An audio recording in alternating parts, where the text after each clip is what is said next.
दोस्तों आज हम एक्सप्लेन करने वाले हैं हाल ही में आई मूवी मालिक को, जिसमें राजकुमार राव लीड रोल में हैं। इसलिए वीडियो को भी लाइक कर दीजिए। हम चलिए कहानी शुरू करते हैं। तो मूवी की शुरुआत में हम कई सारे पुलिस वालों को देखते हैं जिन्होंने मालिक नाम के गैंगस्टर को घेर रखा था। तभी एक कांस्टेबल फायरिंग करके देखने जाता है कि मालिक जिंदा है या नहीं, लेकिन मालिक तो सारे पुलिस वालों पर फायरिंग कर देता है। यहाँ ये सीन कट होता है और हमें 2 साल पहले 1988 इलाहाबाद का सीन दिखाते हैं, जहाँ कई सारे ट्रक को एक दरोगा पकड़ लेता है जो कि हाल ही में यहाँ पोस्ट हुआ था। और ड्राइवर जब बताता है कि ये सारे ट्रक मालिक के हैं, तो दरोगा सारे ड्राइवर को खूब मारता है। फिर जब ये बात मालिक को पता चलती है तो वो अपने खास आदमी बदौन को भेजता है उस दरोगा को उठाने के लिए, जिसके बाद बदौन सीधा दरोगा को मालिक के पास लेकर आता है, जो कि बहुत बड़ा गैंगस्टर था। ये देखकर दरोगा मालिक के पैरों में गिरकर जान की भीख मांगता है कि वो उसे ना मारे, लेकिन मालिक कहता है कि तुम्हें अगर मैंने छोड़ दिया तो हमारा डर कम हो जाएगा, इसलिए वो उसे बड़ी बहरे से मार डालता है। इसके बाद हम विधायक बल्हार सिंह को देखते हैं, जो आने वाले चुनाव के लिए मीटिंग करने आया था।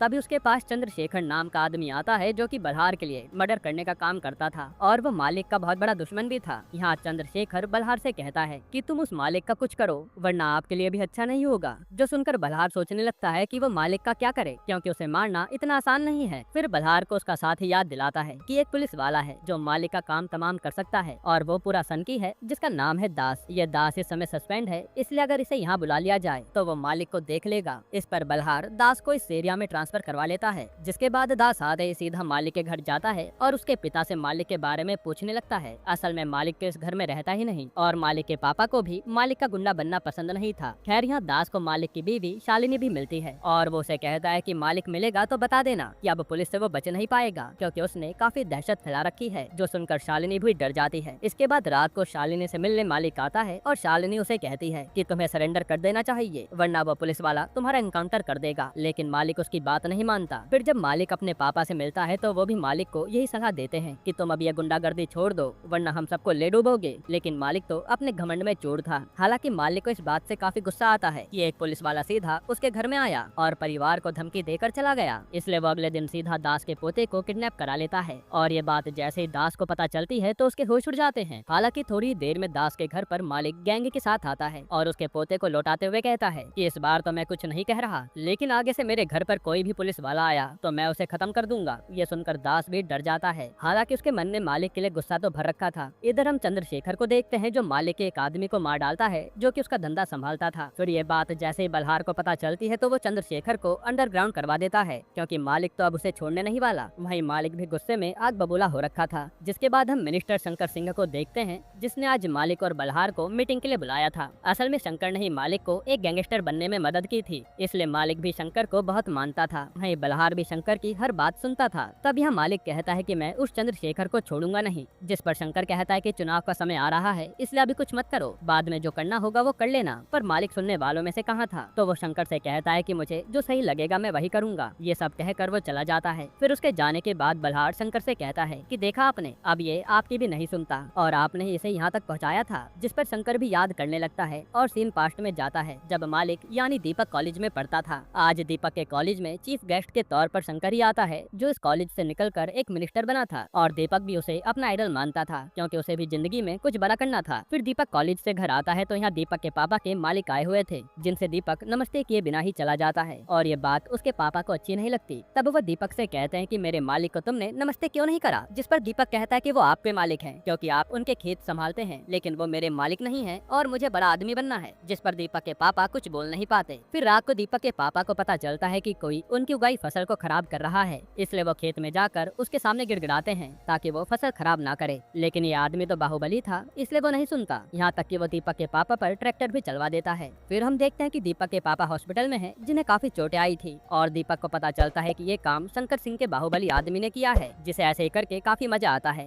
तब दीपक यहाँ से सीधा शंकर के घर आता है और उस पर चिल्लाते हुए कहता है कि आपके आदमी ने अच्छा नहीं किया, आप कुछ करिए इसके बारे में। लेकिन शंकर तो साफ मना कर देता है कि भाई पिता वो तुम्हारे थे तो तुम ही कुछ करो। जिस पर दीपक कहता है कि मैं उसे जान से मार डालूंगा, तो शंकर भी कहता है कि तुम्हें जो करना है वो करो, और जब उस आदमी को मार दोगे तो मेरे पास आना। ये सुनकर दीपक चला जाता है और शंकर अपने आदमी से कहता है कि ये लड़का मुझे काम का लग रहा है, इस पर नजर रखना, और देखो ये अपने दुश्मन के साथ क्या क्या करता है। फिर दीपक भी गुस्से में सोच रहा था कि वो अब करे क्या, और उसके दिमाग में बस बदला आता है, इसलिए वो सीधा उस बाहुबली के पास जाकर पहले तो उसके आदमियों को बुरी तरह से मारता है, फिर वो उस आदमी को भी तड़पा तड़पा कर जान से मार डालता है। यहाँ दीपक ने अपना आपा ही खो दिया था और ये सब शंकर का आदमी देख रहा था। इसी के बाद से दीपक ने अपना नाम मालिक रख लिया था और वो शंकर की छाया में गैंगस्टर बन गया। खैर इसके बाद सीन प्रेजेंट में आता है और बल्हार शंकर को आकर बताता है कि मालिक तो अब विधायक के लिए चुनाव लड़ने वाला है, जिस पर शंकर कहता है कि मैं उसे रोकूंगा नहीं और मैं भी उसी के साथ हूँ। जो सुनकर बल्हार कहता है कि एक दिन वो आपको ही खा जाएगा। इधर हम मालिक को देखते हैं जो अपने चुनाव जीतने की तैयारी कर रहा था और उसका मानना था कि वो एक बार विधायक बन गया तो उसे कोई गिरफ्तार नहीं कर पाएगा और उसे ऐसे छुप छुप कर जीना नहीं पड़ेगा। यहाँ दास को बल्हार डांट रहा होता है कि वो मालिक का कुछ कर नहीं पाया, तो दास भी गुस्से में मालिक का इनकाउंटर करने चला जाता है और मालिक की इन्फॉर्मेशन चंद्रशेखर ने ही दी थी। जिसके बाद दास रात को पूरी फोर्स के साथ मालिक को मारने आता है, लेकिन मालिक और उसके साथी तो जैसे तैसे बचकर वहाँ से भाग निकलते हैं।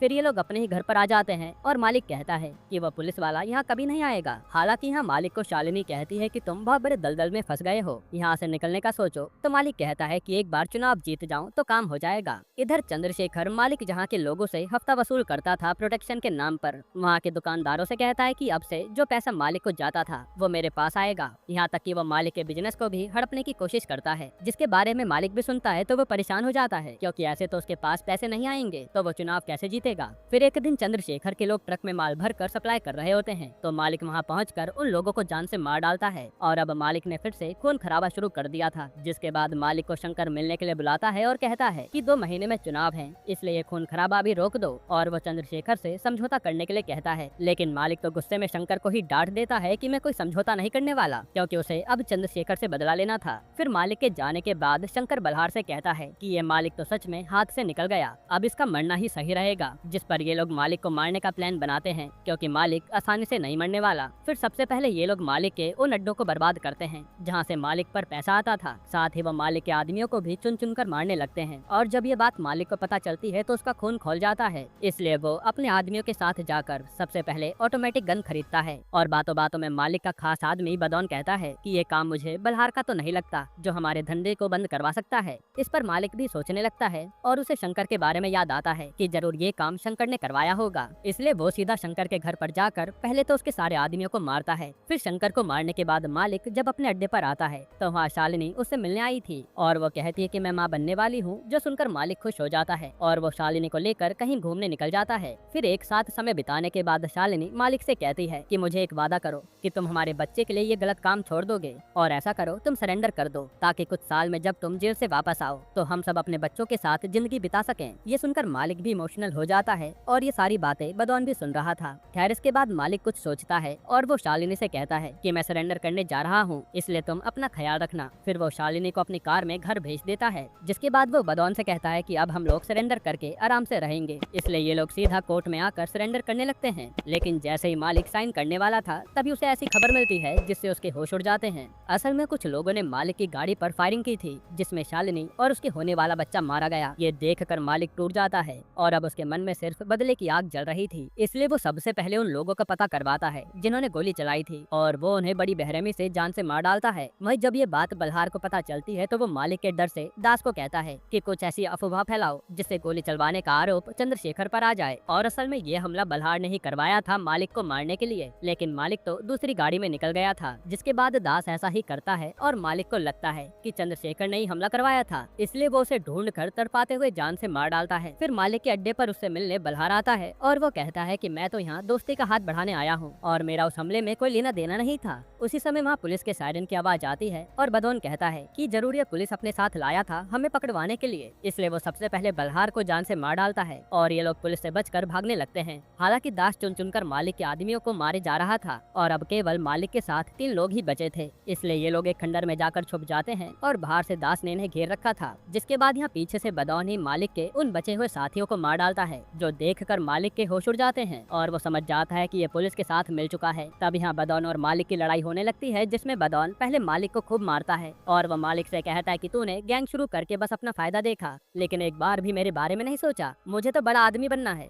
इसलिए अब तेरे बाद में इस शहर का विधायक बनूंगा और इसलिए मैंने सबसे पहले तेरे हाथों उस शंकर को मरवाया, फिर खुद उस बल्हार को भी मार डाला। डाला और अब तुझे मार कर मेरा पत्ता साफ हो जाएगा। हालांकि इन सब में वो शालिनी भी मारी गई, जबकि असली टारगेट तो तू ही था। यानी ये सारी इन्फॉर्मेशन बदौनी पुलिस और बलहार को दे रहा था। अब यहाँ शालिनी का नाम सुनकर तो मालिक को गुस्सा आ जाता है और वो बदौन को खूब मारता है। तभी मौका मिलते ही बदौन मालिक के गोली मार देता है और उसे लगता है कि मालिक मारा गया, इसलिए वो बाहर आकर दास से बताता है कि मालिक मारा गया और दास भी अपने आदमी भेजता है चेक करने के लिए। लेकिन मालिक तो उन पर फायरिंग कर देता है और सारे पुलिस वाले भी हमला करने लगते हैं, जिससे पूरे घर में आग लग जाती है और दास को लगने लगता है कि मालिक इस आग में जलकर मारा गया होगा। फिर हमें कुछ साल बाद का सीन दिखाते हैं जहाँ बदौन विधायक बन गया था, वहीं आज दास रिटायर हो रहा था और दोनों ही खुश थे। इसके बाद हम देखते हैं कि जब दास कोलकाता में अपनी फैमिली के साथ माता की पूजा में आया होता है, तब उसके सामने मालिक आ जाता है, यानी वो मरा नहीं था और अब वो दास और बदौन से बदला जरूर लेगा। यहीं पर ये मूवी खत्म